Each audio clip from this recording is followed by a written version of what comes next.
They had nothing. They slept on the floor. They only had 2 robes they wore. There was no warm showers in the winter. The summers were incredibly hot, and they were happy. And it blew my mind that with nothing, you can be happy. How can you do that? If I can crack that code, if my culture could crack that code, that is the biggest game changer. That point, I met some Krishna monks in New York City, and I said, you know what? India is the place that seekers have gone forever. Yeah.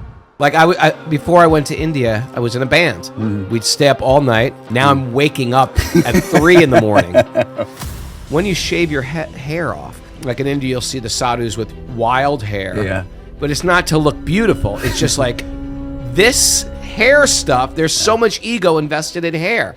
So I'm either going to shave it off or I'm just going to let it grow wild because there's so much of a false conception of myself in my hair. Like, what is the biggest lesson that you learn in your time as a monk? Because a lot of people know about the monk who sold his Ferrari. But your story is different. Your story is the punk who sold his guitar to buy a sitar. Right? Yeah. I never had the Ferrari to sell. How did that happen? That change happen? You know, it punk was to monk. It's a good question. I think I was always on that sort of spiritual quest, but it didn't really accelerate till I started getting a lot of my material desires fulfilled and seeing a type of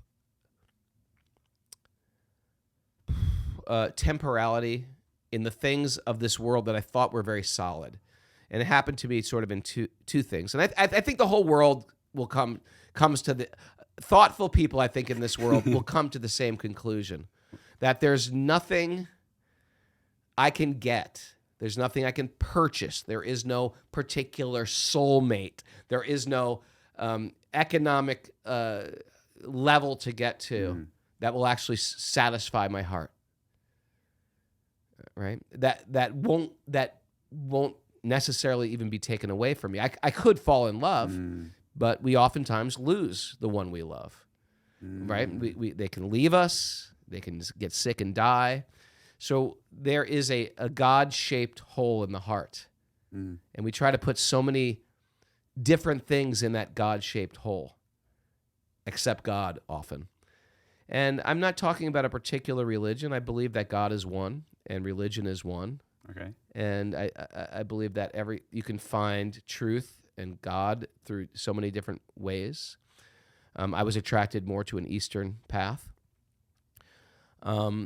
But for me, all the things of this world, my band became successful. And I think this is what happens to a lot of people in the workplace and not necessarily music, but they get to a certain level of success. They worked hard, perhaps went to university, perhaps got in debt to get to this level of accomplishment. And they realize, after climbing this ladder of success, they realize, I don't even want to be up here. I've worked so hard to get to the top. I don't even want to be here. I've climbed the ladder of success only to realize the ladder is leaning against the wrong wall. And so now what do? I sit here with all the accoutrements of success, right? I've got the newest phone and the newest car and the bigger condo. And it's like, where does that end? And so I have all the accoutrements of success, which I like. I like the better car, the upgraded version of this, or the iPhone Plus. I like it, but it's not really giving me what I want. And sometimes people were more happy at the bottom of the ladder because there was less competition, less pressure, less anxiety about losing everything. Because once you have, there's a fear of losing, isn't it? Yeah. That's what Socrates said too. This is a problem with having, is there's a fear of losing, and that anxiety always exists. So I think I went through this period where it's like, I don't even care about this. And I think a lot of people who are successful in their fields, they get this feeling what can I purchase, what to do, what good is fame, what good is wealth, what good is beauty, what good, big deal. They get to this point of big deal, Yeah. right? And once you get that realization, a big deal, it's hard to excite you in the material world again. It's hard to excite you. You start to realize it's just big deal. It's like chewing gum that's already been chewed. There's no flavor left in it. And so you could stay there with all the accoutrements, or you could do the difficult but maybe more satisfying task of climbing back down that ladder and seeing, where do I want to be in a year, in 5 years, in 10 years? Who do I want to become? And sort of that's what I had to do. That was one part of my equation. The other part of my equation, my father was suffering in a coma for 3 years. 3 years. 3 years while I was making music. How old were you? Like 18, 19? Yeah, I was 19 to 22. Wow. And for me, who I didn't have, I mean, a lot of the friends in the music scene that I knew had very traumatic lives. I didn't. I had a loving family. I still have a loving family. There was no trauma that I could, point to. They weren't alcoholics or drug addicts, or I didn't get arrested. Nothing, I wasn't beaten. But this was probably the most traumatic thing, that my father was slowly, who was a pillar in my life. I realized, like, oh, there's nothing safe here. There's no safety in this world. And it started making me, it started showing me the pitfalls with the material world. That the material world that seems so solid, everything seems so solid, and then you could lose it in a moment. Your father could die. The things that you do value are actually worthless. And it started making me re-question everything. Now, I think if it wasn't that I was sort of leaning into spirituality at that time, I might have got into drugs. I might have got into alcohol. I have a very sort of addictive nature that I can really dive into things and get very serious about them. And that is definitely one way to medicate your pain of loss, your pain of dissatisfaction, right? Whether it's the Rolling Stones or U2, I still haven't found what I'm looking for, or I can't get no satisfaction. They're perfect song titles for the material world.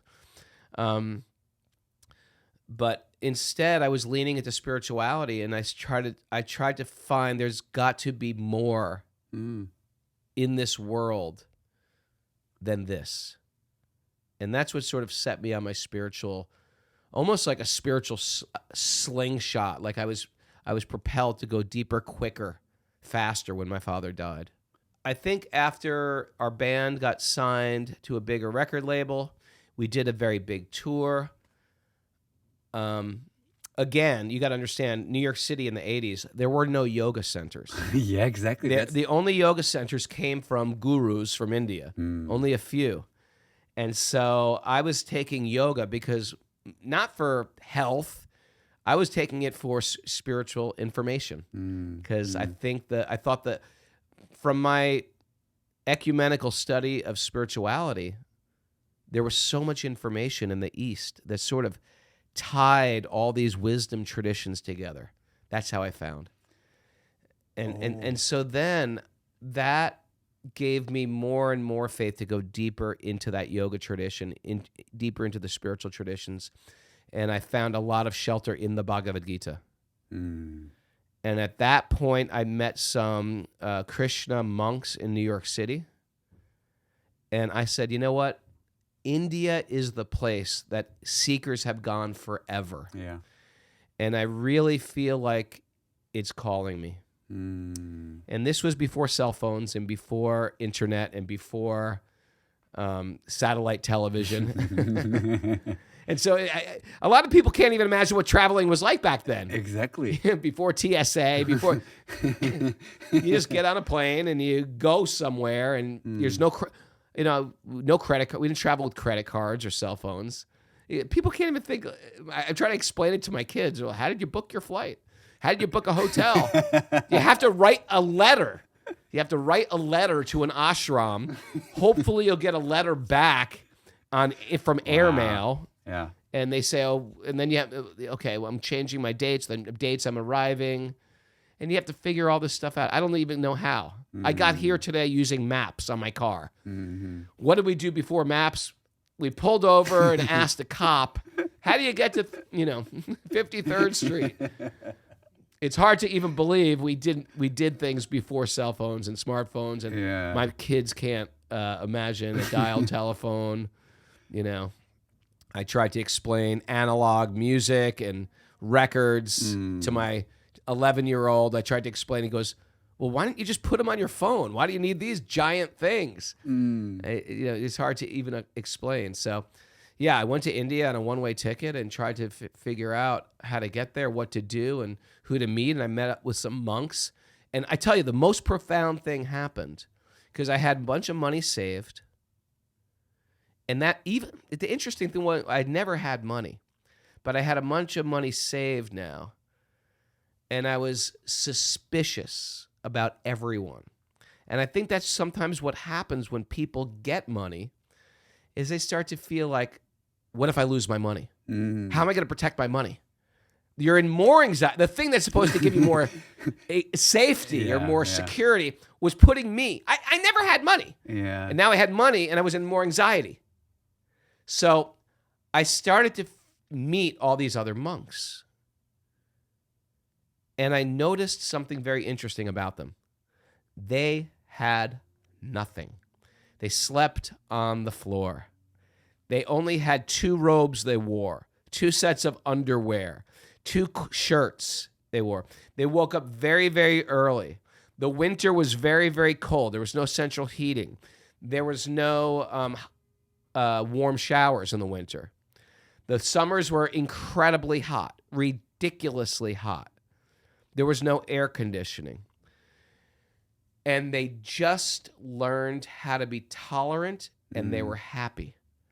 And it blew my mind that with nothing, you can be happy. How can you do that? If I can crack that code, if my culture could crack that code, that can change. That is the biggest game changer.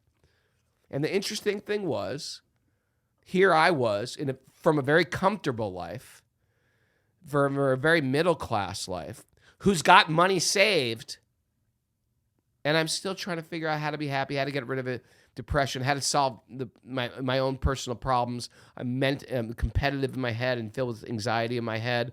Even though I'm living clean, I've got a good attitude, I didn't realize there was so much subtle engineering I had to do with my mind.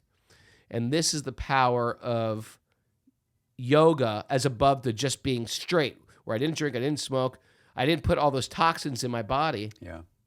But then I realized the mind actually needs some tweaking to actually really find peace in a temporary world. And that's important. We're in a temporary world. It's natural that we're going to fall in love with people, places, and things. Yeah. And we're going to lose them. Yeah. Because it's a temporary world. That's just what it is. And so when we lose them, what do? How do we deal with that? And so that began my quest, how to find the happiness that they have with nothing. Because once you can figure that out, you can have everything or you can have nothing and be peaceful. Exactly. Because I'm sure you know people with lots of stuff or with nothing, and they're either happy, they could either be happy or sad. It doesn't matter. It's got to really do with their own mental strength, really. Some people have everything, and everything still bothers them, and they're still in need. And some people are doing so good with so little. Well, very interesting. Huh? No, it's very interesting. And what I'm trying to imagine what it is in the 80s to fly to India.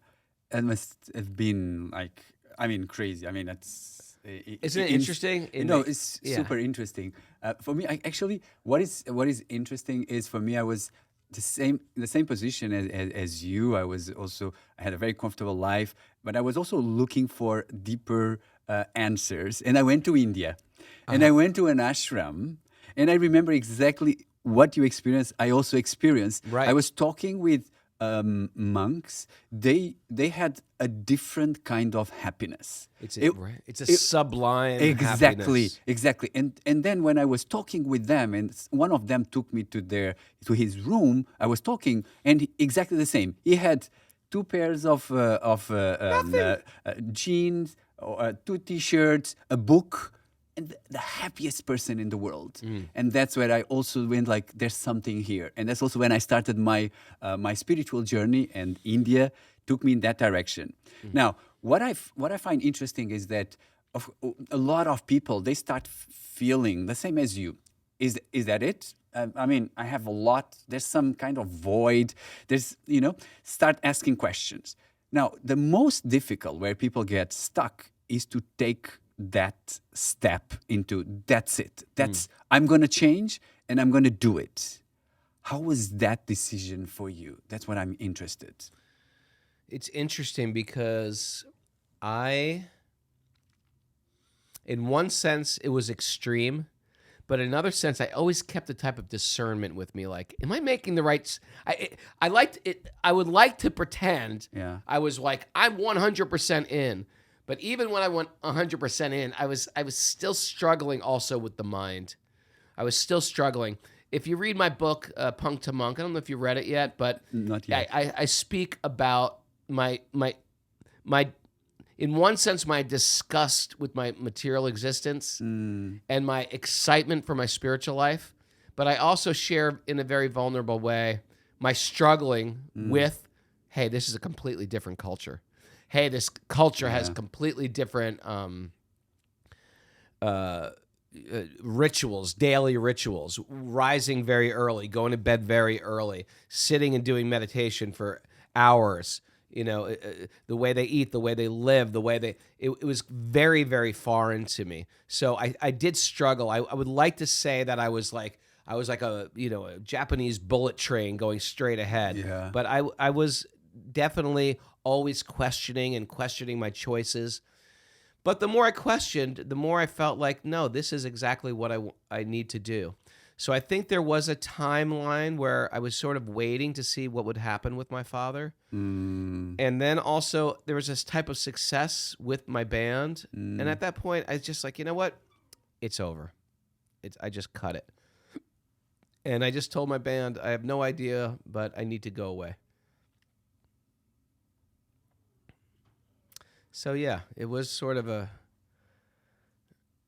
burnt the boats and try. And the interesting thing, I was there to sort of not wear another costume. I didn't want to go from having this punk costume to put on a Hindu costume. It was more about giving up the costumes. I've been playing roles my entire life. Oh. Excuse me. I've been playing roles my entire life. I was this kind of person when I was a little boy, and then I became a young teenager, then I got a little older, and generally we're wearing different costumes and we're trying to project ourselves outward. But I really felt our search for spirituality was the taking off of the costumes and finding out what I am actually underneath all of this, underneath my ego, how I present myself to people. And I felt like that a real spiritual calling will make you do that. It will hold up like one of those, what do you call those mirrors that, you get, that magnifier all your blemishes? Those really horrible mirrors that make you realize, oh my God, that's what my nose looks like. So I feel like a real genuine spiritual path really magnifies your shortcomings, not to shame you, but to show, hey, you need to work on this. This is what you have to work on. And I believe that there is a God, there is a reciprocating force. And when we say, hey, I want to be better, that mirror will come up. And it's not we shouldn't hate ourselves for that mirror. When that mirror appears, we shouldn't hate ourselves for it. That is a sign to move forward. And I think for people on any type of spiritual quest, no matter what it is, that will come up. Another example is like in your computer, there's like a drop-down menu that will say, time to upgrade to the new software. And you're like, oh, never let me see this again. And it'll drop down the next day. Time to upgrade the software. Never let me see this again. And so, We just say, yeah, remind me later, remind me later. So there is something, like there is God in the heart always trying to remind us, hey, these old hard drive, it's not going to work anymore. You got to download the new software.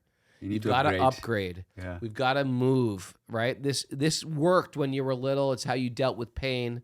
It's how you dealt with struggle. It's how you compartmentalized your life. It's time to face this in a different way. It's ugly and it's scary and it's, Yeah. So what you're saying is that we all have different, let's say, characters that we have, and people hold into it. So you were holding into, I'm a punk, right? But you were saying like there's more than a punk, sure. right? I'm famous. I'm the singer. Yeah. I'm the songwriter. I have this is what I love. Okay, I'm healthy. Yeah. Even for yoga. Exactly. I'm the guy with this beautiful yoga body. I can do a back bend. I can do a handstand. You can do yoga totally for your ego. Yeah. Whereas one of the goals of yoga is to understand that we're not the body. But I could do the yoga poses to make me proud of my body, almost arrogant in my body, almost show off my body. Yeah. Posting pictures of me on Instagram as the yogi. Hey, once I'm posting a picture of myself doing it, it's no longer yoga. So in that journey, from punk to monk, you had to shed a lot, right? You had to shed a lot. Still shedding. Exactly. Still shedding. I'm in the shedding process. And in that, what was the belief that was the hardest to let go, but really helped you to go deeper in your spiritual journey? Well, I will say that they didn't stop at being a monk. And I think a lot of people won't even be monks necessarily in this lifetime, or they don't get a calling for it. Although there were tons of lessons there. A lot of my very, very heavy lessons got learned in marriage, in being a parent, in raising children. Huge, huge lessons of you can't control, you can't possess,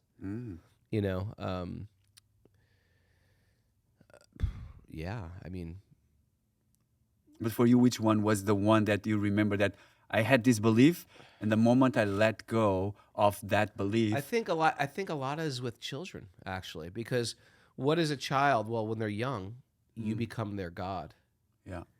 And in that sense, me being the God, that is sort of the reason why we're in the material world. Is I think I'm the center. It's really, parenting can be really based on your ego, and what we call love can be very, very low on the totem pole. Yeah. There's a natural affection, of course, we have for our children, but as they grow and they become their own person, and maybe not the person we want them to be, then it crushes our ego when the kids no longer look at us as God anymore, or when they say, I'm going to do things my own way, or I don't even like you, or you never even loved me, or you almost can become shocked, like, are you kidding? I've sacrificed everything. And then we start to realize how transactional our love is. Yeah. And do we love them? Because love is we can use love to say, I love a veggie burger, or I can love my dog, or I can love my mother, I can love my wife. Yeah. Love can be very, very nuanced. You could say, oh, look at that woman, she's so beautiful, I love her. That's something completely different than loving your wife of 25 years or 30 years. So we throw that word around very cheaply. So I think the biggest reflection I got in a spiritual journey is, am I loving in a very refined way?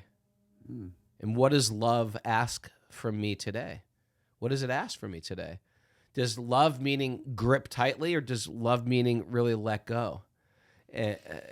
Does love mean try to hold it? Like, if I love somebody, do I keep them in a headlock Or do I actually just say, I love you and I wish for your best? And so I think a lot of releasing control. And when you release control, you realize, like, man, everybody's on their own path here. Yeah. And I have this orange seed, and I'm hoping it will grow into an apple. But it's a seed of an orange. I can't I can't yell at it and manipulate it and chastise it and threaten it and say, you become an apple. It's just not going to happen. It's not going to happen. And so it's like that with children. We really think because for the longest time, we've given up. We sacrifice the things we love to do. We drive them to Boy Scouts and to soccer and to, sit outside and wait for them after school. And then all of a sudden they stop taking my advice. They look like us. They talk like us. We dress them sometimes like us. It's a real devastation for the ego. And let's face it, that's what spiritual life is. It's a devastation to the material ego. And what causes us the most pain in this world anyway? It's our ego. Our ego is causing us pain all the time. So for people who are watching us and maybe they are feeling inside this, there's a voice inside, like, there's something, I feel empty. There's something else for me. There's something bigger for me. But they have doubts. They struggle to go in that direction. What is your advice to them? Well, it's like, as a doctor, I'm not a doctor, but as a doctor, if someone came in and said, I've got a pain in my hand, they'd say, oh, come into the office and let's look at your hand and let's take an x-ray. So I think giving a prescription depends on the person that's going through certain problems. Sometimes people just have no control of their diet. Sometimes people are addicted to social media. Sometimes people are addicted to watching the news. Sometimes people are addicted to self-sabotaging their life. So I think a lot of it has to do with an individual's sort of loops they're living in, these circular figure eights within their mind that they can't get out of. And so as a teacher, I just, talk to the person, see where they're at. And if they're actually inquisitive, then you ask they'll ask, I'm going through this. What do you think I should do? Now, there is a time where maybe they don't have anybody to ask. So then they should, invite God into your life, invite spirit into your life, invite knowledge into your life. And generally it leads us somewhere because God is real. God's not just a book. God's not just a picture. Like sometimes in India, there are pictures of the gods and goddesses. And God's not just a picture. God is actually a reciprocating force. And when we have sincere prayer, we can stop. I recommend the morning, early in the morning to wake up. And that's what time I wake up. And I have morning prayer and morning meditation. And there's an intention behind it, and that's to call spirit into my life. Now, of course, if people want to evolve that, there's mantras and there's specific prayers that we do in my tradition. But at the same time, I feel like they should make those in their own language and from their own heart, with their own intention. Put that prayer out to the universe, to God, however they perceive God, and say, please enter my life and direct me. And I guarantee when we make those statements, magic happens. It happens. Give me an example of if I'm sitting at home and I'm watching, and give me an example. How do I start? I would sit still early in the morning, away from any distraction, away from your phone, which is the number one distractor nowadays, and just start to breathe deep.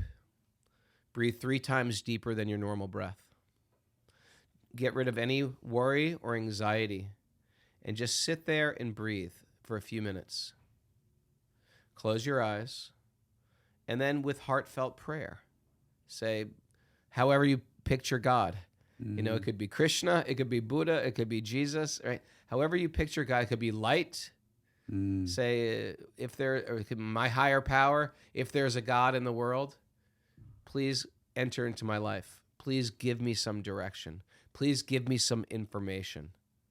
Please, I'm a little lost. I'm going through some pain. I need some truth in my life. What should I add to my life?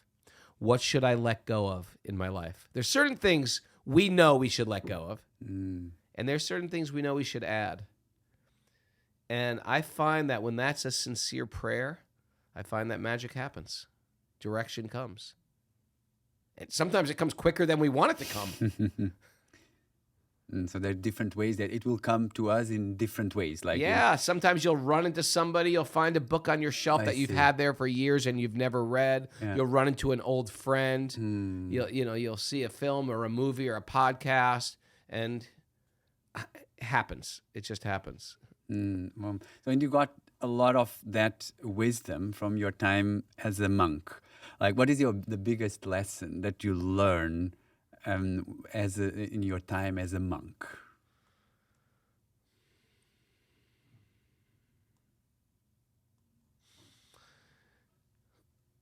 The words that come out of our mouth are very powerful. So we have to be careful what comes out of our mouth. Boom. Our words create an environment, meaning we attract people by the words that come out of our mouth, and we repel people repel people. Sometimes we don't like our partner. Sometimes we don't like our friends. Sometimes we get to this place where I don't like my environment. Well, guess what? You created it. You created the environment by the words coming out of your mouth. We attract people to us. So there has to be like a harnessing of the language that comes out of our mouth. And so there's a training in seeing the good in people. There's a tendency to see bad in people. Here's what they're doing wrong. Here's what he's doing wrong. Here's what she's doing wrong. Where the yogi's mind is training to see what is the good in this person. We live in a world that's incredibly divisive right now, where whoever's on the other side of the fence, this is the long list of things they do wrong. Now, you can imagine how that would work in a marriage. If I'm keeping a list, a tally of everything my partner's doing wrong, how's that going to work in a marriage? It's not going to work at all. Or in a friendship, or in a relationship with my teenage son or daughter. It's not going to work. But if I can train myself to see what are they doing right, that's a different paradigm shift. And it's just as easy. You got to practice it. But I've been practicing what are their shortcomings. So if I hate somebody, I couldn't hate you because it's too hard to hate you. But if I did hate you, just right now in America, you either love Donald Trump or you hate Donald Trump, whatever it is. But suppose I hate Donald Trump. That means if Donald Trump did something very nice, I would still think, oh, yeah, right. He didn't do something nice. Because when you hate a person, you can't see anything good in it. Exactly. You ever have that happen? Yeah. Where there's somebody out there that hates you. And even if you said, well, okay, I'm sorry, let me do this for you, think, oh, you're just doing that because you want to manipulate me. No, maybe I'm just being good. So when you start to hate someone, they can do no right. You'll see everything else as a manipulation. And it really says more about you. Yeah. It says that you have deep-rooted hate within your heart. And that, my friend, is your problem. That's a big problem. To carry that much hate in my heart is a very big problem. And media does this especially. It really drives people away. It tries to find what is wrong in the other side. And we think by finding wrong in them, it'll make me feel fulfilled and whole and right. And it doesn't. I can't find my worth by finding everybody else's lack of worth. I find my worth by doing worthy things. I find my worth, right, by living a life of worthy activities. That's where I get my worth from. If you want self-esteem, you have to do esteemable activities. But it's not by counting, oh, this is where she goes wrong, this is where he goes wrong, this is where they go wrong, and now I think I'm going to find my worth by finding fault with everybody. So I say a great spiritual practice is see the good in people. Give them the benefit of the doubt.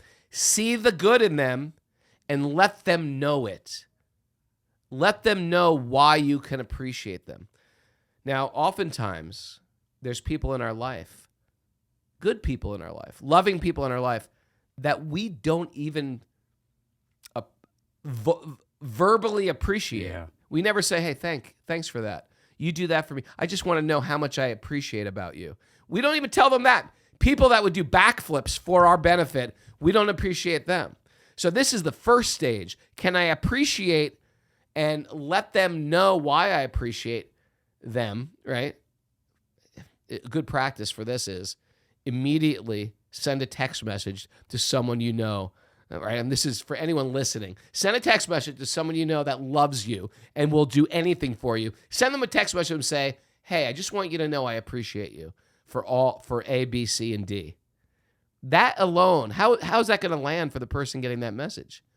It's going to change their heart, because an unspoken appreciation is read as you're not appreciating me, right? And that's a love killer. That's a relationship killer.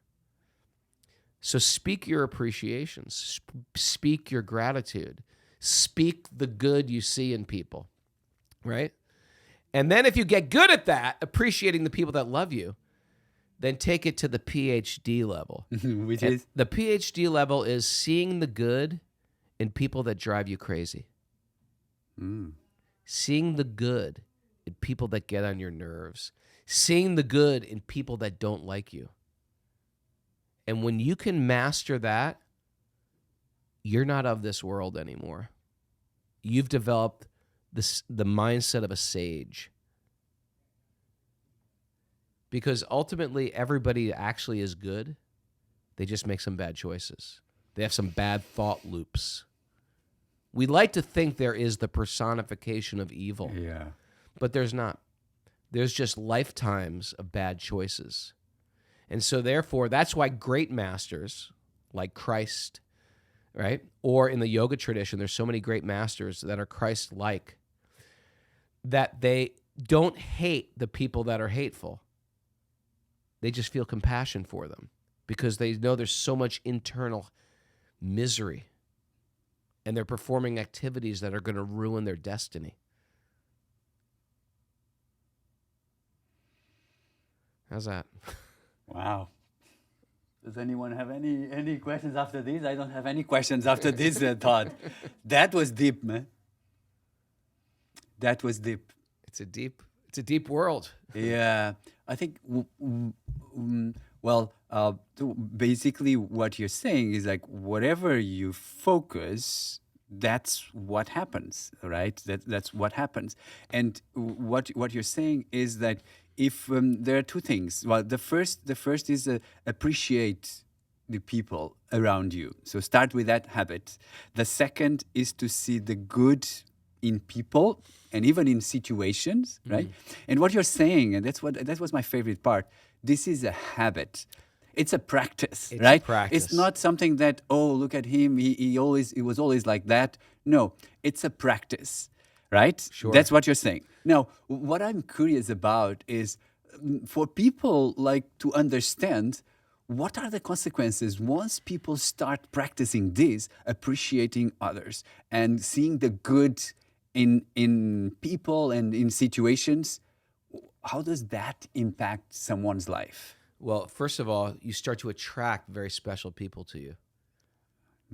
People who aren't into that, people who are into sarcasm and criticism, they will stop hanging out with you because they know you're not going to feed it. We practice stopping criticism of other people because no good comes from it. That doesn't mean we don't discern what they're doing is not good. it means we're not relishing somebody's bad qualities. So what it does is it attracts a whole higher level of people that want to be around you. And so you surround yourselves with very, very high quality people who have high quality thoughts, because thoughts are things, and thoughts can bring you down. We're as happy as our thoughts, and so if I'm having these thoughts about finding fault and being intolerant and seeing what is wrong with people, that's going to attract other people who like those thoughts. Just like a high performance athlete, right? They're going to not want to hang out with people who are ruining their body or ruining their health or not caring for their body. You want to hang out with a high grade people who are also very focused. If you're a musician, you want to hang out with high grade musicians. You're not going to want to jam with people who can't play their musical instruments. You're operating on such a high level.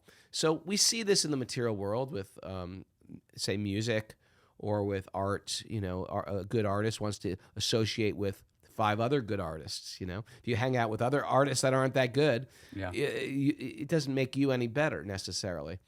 So the same is true with our thoughts and our minds, and we want to upgrade those thoughts. If you struggle with anxiety, don't hang out with people who are filled with anxiety. If you struggled with overeating, don't hang out with people who are constantly overeating or putting horrible things in their mouth. Right? So you attract a whole new friend group. And that came from your 6 years as a monk, right? That was something that you learned in your journey as a monk, right? Yeah. But as a monk, it's not like you become a monk and then all of a sudden exactly you throw your spirituality away. You figure out, how do I do this dance within the material world? Yeah, exactly. And that's I think, an even tougher lesson. Exactly. Yeah. Right? Because for me, it's easy to fast. Yeah. I can fast for 20 days. Yeah. And it's easy to feast. Yeah. Because I like to eat. Yeah, yeah. But it's very difficult to eat a little. Yeah. So what I find that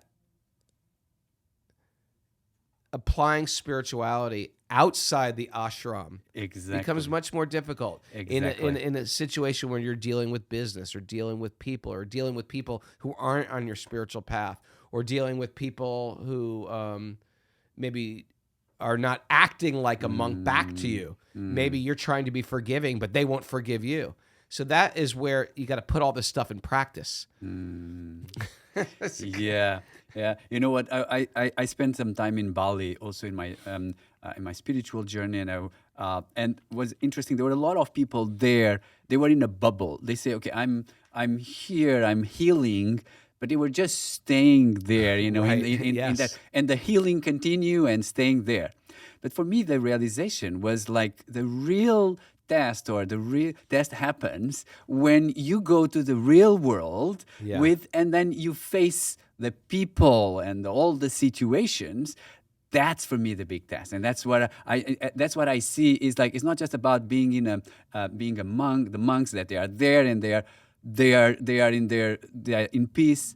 It's about coming to the real world and find peace. Sure. Within the real world, in the chaos. And we have to, not to really dig into those people who are within the bubble, but some people really don't do good leaving the bubble.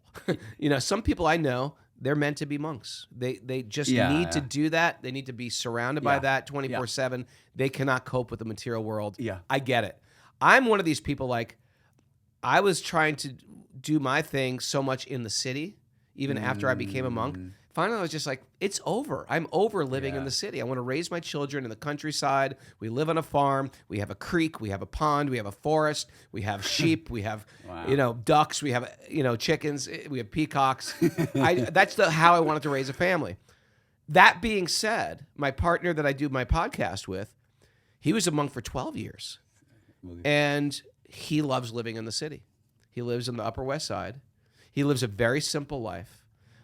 He's very, very focused on his spiritual life, and he can do it. You have to know what you're dealing with your own mind and your own likes and dislikes.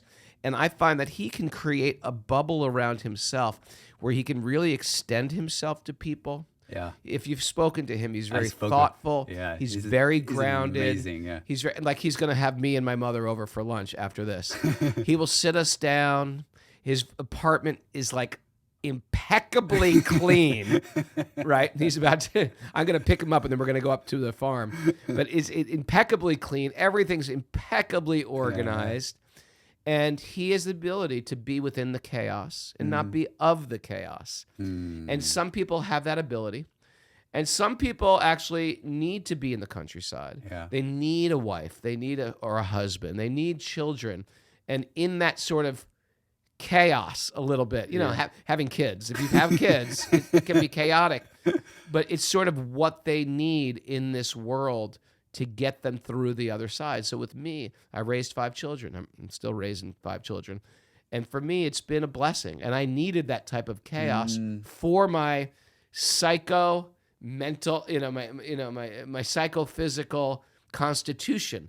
That's what I need to almost find God in this world. Yeah. And I need to be around trees and around forest and rise early and see the moon rise. Oftentimes people come to visit us at our farm upstate, and they think, wow, the stars. In my brain, I'm thinking, how are you living a life without stars in your life? You don't know what the moon phase is? Are you crazy? You know? Yeah. So, and I like what you're saying, and I think there's a misconception there. A lot of people think, spirituality is not for me. It's just for some, or for either for monks or for people who are live in certain places. You know, what I like about you is like, everyone has their own journey. Yeah. And you can have your own spiritual journey doing whatever you love, either being in a countryside, being in a crazy job, but living that, looking for that answers, going deeper in your spiritual journey. That's what I love about you said. But you know what? I mean, we are getting into a really interesting point. We learn a lot from what from your experience as a monk, and not many people will have that experience as a monk. So I would like to know a bit more about your experience as a monk. Maybe what was one of the most difficult moments for you as a monk while you were in India? Well, in India, it was the whole thing was difficult because it was so foreign. And Is that correct? Well, I will say the extremities. Like before I went to India, I was in a band. We'd stay up all night, or I worked in a nightclub in New York City. You know, and so you're going to bed at 4 o'clock in the morning. Now I'm waking up at 3 in the morning. So waking up at 3 in the morning, going to bed at 8:30 before it's even dark out, and then you're in like a community. You know, I'm wearing robes. I'm not used to wearing robes. You're wearing underwear that's like a Tarzan underwear. And, one interesting thing was we didn't use mirrors because it really had nothing to do with our face. And I thought that was sort of interesting. Not that now, Wow. you're not looking at your face. Oftentimes when you shave your hair off, and it's not just Hindu monks, but monks from a lot of traditions have either shaved heads or, like in India, you'll see the sadhus with wild hair. Yeah. But it's not to look beautiful. It's just like this hair stuff, there's so much ego invested in hair. So I'm either going to shave it off or I'm just going to let it grow wild because there's so much of a false conception of myself in my hair. And that's why sometimes we see these traditions, any tradition, they'll shave it or have a peculiar haircut or just neglect it. So I think that was a thing, like, I'm going to stop looking at myself as this cool, sexy, attractive being. And we realize like how much of our energy is spent in investing in myself, presenting myself for somebody else. Like, why am I always being the presenter? Why can't I just be me? Like, what am I underneath? Like, I'm showcasing myself for everybody, or you're caring so much about what other people think about you. Yeah. And then also wearing the robes, but coming back to the United States. and then being caught, like finally being comfortable in India, in these places where these traditional Hindu cities where everybody wears robes. It's very normal. People aren't wearing Levi's, at least back then especially. These were holy cities, holy villages. But then coming back to America and running into a friend. I remember being on the subway. With a robe. With a robe, yeah. But I had a sweatshirt on. So I was sitting in the subway, and an old friend that I used to work for, an older lady that I worked for, and she said, "Hey, Ray." She was across the subway, called, "Hey, Ray." And then I was like, I was embarrassed. I was like, oh, I have to tell her everything now. Yeah. And she stood up and she goes, "Ray!" She screamed. She's like, "What happened to you?" And it was just embarrassing. And I realized, why do I care? Yeah. What people think of me? What a burden that is. Yeah. To be overly concerned about what the world thinks of me. Yeah. And I started to realize, like, that is a huge issue. I've been overly concerned about presentation. And when I can and I remember being at the point where I'm over it.